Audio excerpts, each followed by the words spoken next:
Guys ये देखो हमारे घर में चम्मच डालना स्टार्ट हो गया।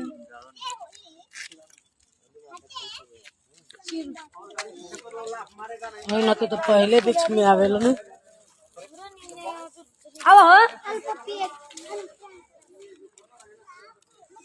ये देखो गाइस हमारा तो चम्मच जलना स्टार्ट हो गया है। आज होलिका है और ये हमारी भाभी पड़ोस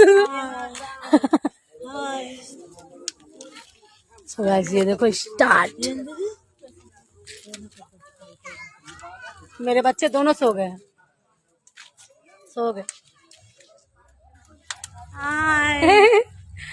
तीनों भी जगी है। यहाँ पर बहुत लेट होता है, नहीं जल्दी होता है।